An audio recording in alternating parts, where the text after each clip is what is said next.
Hi. പടത്തെ കുറിച്ച് പറയാ ചേച്ചി, എന്താണ് ക്യാരക്ടർ? ഒരു കുഞ്ഞു ക്യാരക്ടറാണ്, കാണൂ. നിറയെ ചിരിക്കാനുണ്ട്. അപ്പോൾ കാണാത്തവരാരെങ്കിലും ഉണ്ടെന്നുണ്ടെങ്കിൽ എത്രയും വേഗം ടിക്കറ്റ് ബുക്ക് ചെയ്ത് കാണാൻ ശ്രമിക്കും. നിങ്ങളുടെ അഭിപ്രായം പറയും. കുറേ നാളുകളായിട്ട് ഞാൻ ആഗ്രഹിക്കുന്ന ഒരു കാര്യമാണ്, നല്ല ഒരു പടത്തിൻ്റെ ഭാഗമാകണേ. അങ്ങനെ ഓരോ പടം വരുമ്പോഴും ഞാൻ ആലോചിക്കും, ശരി ഇതെങ്ങനെയായിരുന്നു. ഒരാഴ്ച പോലും ഓടാത്ത പടങ്ങളാണ് സത്യം. ഒരു പടം ഓടും, തീർന്നു. എനിക്ക് ഇഷ്ടപ്പെട്ടിട്ടില്ല. പക്ഷെ എന്നെ കൊണ്ടൊന്നും ഇങ്ങനെ പറയിപ്പിക്കുമായിരുന്നു പല സ്ഥലത്തും. ഓർമ്മിച്ചിട്ട് അവിടെ ഞാൻ പറഞ്ഞു എനിക്കൊന്നും പറയാനില്ല, എനിക്ക് ആ പടം ഞാൻ അഭിനയിച്ചതേ എനിക്ക് ഇഷ്ടപ്പെട്ടില്ല. പക്ഷേ ഇതിൽ ഞാൻ കൊറോണ കഴിഞ്ഞതിന് ശേഷം എനിക്ക് ഒരു പടങ്ങൾ ഞാൻ അഭിനയിച്ച് ഇഷ്ടപ്പെട്ടിട്ടില്ല. പക്ഷേ ഞാൻ വന്ന് കണ്ട് ഞാൻ ഞെട്ടിപ്പോയി. എമോഷണൽ സീൻ നല്ല രസമായിരുന്നു. കരയണ സീനൊക്കെ ഇല്ലേ? കരയുന്നതിന് ഈ പടത്തിനെ കുറിച്ചാണ് എനിക്കിഷ്ടം. എൻ്റെ ഞാൻ നല്ല നല്ല പടങ്ങൾ ചെയ്തതാണ്, നിങ്ങൾക്ക് എല്ലാവർക്കും അറിയാം. പക്ഷേ കൊറോണ കഴിഞ്ഞതിന് ശേഷം എൻ്റെ മനസ്സിൻ്റെ ഭയങ്കര ഒരു ആഗ്രഹമായിരുന്നു, ചേട്ടാ ഞാൻ കൊള്ളാം എന്ന് പറയും. പക്ഷേ പടം ഓടുന്നില്ല. എനിക്ക് പൊതുവേ കേൾക്കുമ്പോൾ പടം ഇങ്ങനെ ഓടിക്കഴിഞ്ഞിട്ട് ട്രാക്ക് മാറ്റി കൊണ്ടുപോയി ഇതാ പടം ഇങ്ങനെ വന്ന് വളരെ നന്നായിരുന്നു. സതീഷിനെ എത്ര പറഞ്ഞിട്ട് ഞാൻ ഒരു വെന്നിച്ചാറും ചേർക്കണമെന്ന് പറഞ്ഞിരിക്കുകയായിരുന്നു. സതീഷ് നല്ല കഴിവുള്ള ഡയറക്ടറാണ് മലയാള സിനിമയ്ക്ക്. ഭയങ്കരം. എനിക്ക് ഏറ്റവും എൻ്റെ ജീവിതത്തിൽ ആഗ്രഹിച്ചത് നല്ല പടത്തിൻ്റെ ഭാഗമാകാൻ കഴിഞ്ഞു. വളരെ സന്തോഷമുണ്ട്. ഈ സതീഷിന് ഇനി ഒരുപാട് കയറ്റം ഉണ്ടാകുമെന്നാണ് എൻ്റെ മനസ്സിൻ്റെ വിചാരം. ഇത്രയും എനിക്ക് പറയാം. എല്ലാവരും വരണം കാണാനെന്ന് ഒന്നൂടെ 100 പ്രാവശ്യം പറയുന്നത്. ഇത് കണ്ടില്ലെങ്കിൽ ഒരു വലിയ നഷ്ടവുമായിരിക്കും. ഞാൻ വരാൻ ആഗ്രഹിച്ചത് നാളെ ഷൂട്ടുള്ളതാണ്. ഞാൻ വന്ന് വരണോ.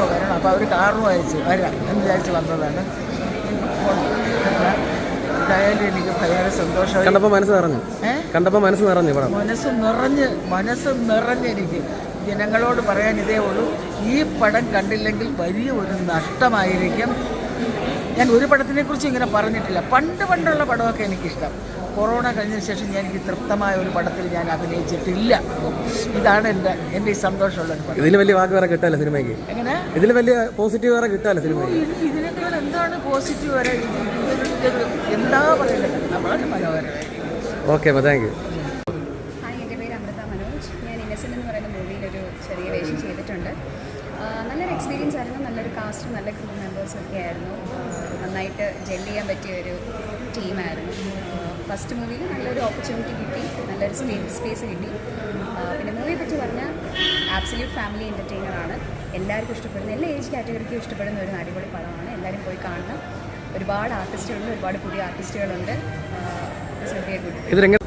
നമസ്കാരം, ഞാൻ ദീപു സായിഷാണ്. ഇന്നസെൻ്റ് മൂവിയിൽ ഞാനൊരു ചെറിയ വേഷം ചെയ്തിട്ടുണ്ട്. അപ്പോൾ എല്ലാവരും ഫാമിലിയായിട്ട് വന്ന് കാണാം. നല്ല അടിപൊളി കോമഡി എൻ്റർടൈൻമെൻറ്റ് മൂവിയാണ്. നിങ്ങൾ ഫാമിലിയായിട്ടൊന്ന് അടിച്ചുപൊളി ചിരിച്ചിട്ട് പോകാം. 2 മണിക്കൂറിനെങ്കിലും ഫുള്ളായിട്ട് ചിരിക്കാൻ പറ്റിയ നല്ലൊരു മൂവിയാണ് ഞങ്ങൾ പറഞ്ഞേക്കുന്നത്. നിങ്ങളെല്ലാവരും ഫാമിലിയായിട്ട് വന്ന് കാണണം.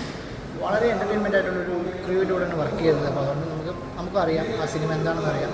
നിങ്ങൾക്ക് അറിയണമെങ്കിൽ നിങ്ങൾ തിയേറ്ററിൽ വരിക, കാണുക, എൻജോയ് ചെയ്യുക. Okay, thank U. നല്ല മൂവിയായിരുന്നു. ഞങ്ങൾക്ക് 2 മണിക്കൂർ പോയത് അറിഞ്ഞതേ ഇല്ല. ഫുൾ എൻ്റർടൈൻമെൻ്റ് ആയിരുന്നു. പിന്നെ ഒരു ഹിഡൻ മെസ്സേജും ഉണ്ട്. നമ്മളെല്ലാവരും ആഗ്രഹിക്കുന്ന ഒരു കാര്യം നമ്മുടെ നാട്ടിലേക്ക് കൊണ്ടുവരേണ്ടതായിട്ടുള്ള രീതിയിലുള്ള ഒരു നല്ല മെസ്സേജ് ഇതിനകത്തുണ്ട്. എല്ലാവരും വന്ന് കണ്ട് മൂവി വിജയിപ്പിക്കണം. Thank you so much. Movie ഇഷ്ടപ്പെട്ടോ? ടോപ്പിക്കാണ്. ഇതിൻ്റെ ഒരു പ്ലസ് എന്ന് പറയുന്നത് ലാഗിങ് ഇല്ല. നമുക്ക് from the beginning to the end ഒരു നല്ല സ്മൂത്ത് ലെവലിലേക്ക് പോയിക്കൊണ്ടിരുന്നു. ചെറിയ അപ്പ് ആൻഡ് ഡൗൺ ഉണ്ടെങ്കിൽ പോലും അത് എങ്ങനെ മാനേജ് ചെയ്ത് കൊണ്ടുപോകണം എന്നുള്ളത് ഡയറക്ടർ നല്ല രീതിയിൽ ചെയ്തിട്ടുണ്ട്. അതിൻ്റെ ഒരു ഏറ്റവും നല്ലൊരു പ്ലസ് എന്ന് പറയുന്നത് സത്യം ഒരു ലാഗിങ് ഇല്ല. അതാണ് നമുക്ക് ഏറ്റവും വേണ്ടത്. ഒരു പ്രേക്ഷക എന്നുള്ള രീതിയിൽ ഞാൻ ആഗ്രഹിക്കുന്നതാണ്. ചില മൂവി ഭയങ്കര ബോറായിരിക്കും. ഫസ്റ്റിൽ ഒരു ഹൈപ്പ് വന്നിട്ട് പിന്നെ ഭയങ്കര ബോറിൽ പോകും. പക്ഷെ ഇത് അങ്ങനെയല്ല. ഇത് നമ്മൾ ആദ്യം മുതൽ അവസാനം വരെ ഒരേ രീതിയിലാണ്. നന്നായിരുന്നു. ചേച്ചി, ഈ പടത്തിനെ ഭയങ്കരമായിട്ട് റിവ്യൂ ചെയ്ത് താഴ്ത്തുന്നുണ്ട്. അതിനെതിരെ എന്തെങ്കിലും ആൾക്കാർ എല്ലായിടത്തും നെഗറ്റീവ് പറയാൻ ആളുണ്ടാവുമല്ലോ. ആരെ പറ്റി ആർക്കും എന്തും പറയാലോ. ഇത് ഞാനൊരു പ്രേക്ഷകയാണ്. ഞാൻ എൻ്റെ ക്യാഷ് പെട്ട ആൾക്കാരെ ഫേസ്ബുക്കിലും മറ്റ് സോഷ്യൽ മീഡിയ പ്ലാറ്റ്ഫോമിലും ഒക്കെ എഴുതുമ്പോഴാണ് അതൊരു നമുക്ക് ഒരു ഹെൽപ്ഫുൾ ആയിരിക്കുന്നത്. കാരണം അത്രയധികം ഈ സിനിമയെ ആക്രമിക്കുന്ന ഒരു കൂട്ടമുണ്ട്. നിങ്ങളും അത് കണ്ടിട്ടുണ്ടാവും. അപ്പോൾ തീർച്ചയായിട്ടും റിവ്യൂ പോസ്റ്റ് ചെയ്യണം. ചെയ്യോ? ഇത് ഇദ്ദേഹത്തിന് അറിയാലോ അല്ലേ? 26 വർഷമായിട്ട് കേരളത്തിൽ വന്ന് താമസിക്കുന്ന ഒരു ബംഗാൾ സ്വദേശി. മലയാളിയാണ് കെട്ടിയിരിക്കുന്നത്. ഇത് പെൺകുട്ടി, മലയാളി പെൺകുട്ടിയാണ് കെട്ടിയിരിക്കുന്നത്. ഇരട്ടിയിലാണ് താമസം. അഞ്ജലിയുടെ അത്രയൊക്കെയുള്ള 2 പെൺമക്കളുണ്ട്. നമ്മുടെ അമ്മയുണ്ട്. നമുക്ക് ചിരി ഇവിടെ കിട്ടിയിട്ടുണ്ട്. ജോമോനും അൽത്താപ്പും ആ ചിരി ഇവിടെ കിട്ടി. ഞാനും കുറച്ചേരുന്ന് കണ്ടു. സന്തോഷം. അടിപൊളി. ഇനി ഓരോരുത്തരുണ്ട്. നമ്മുടെ ഇത് പറഞ്ഞില്ലല്ലോ, ഇതാണ് നമ്മുടെ എന്ന് പറയോ ഗ്രഹണം ബാധിച്ചാലും കോടതി Shall I remind you something? ഇത് നമ്മളെ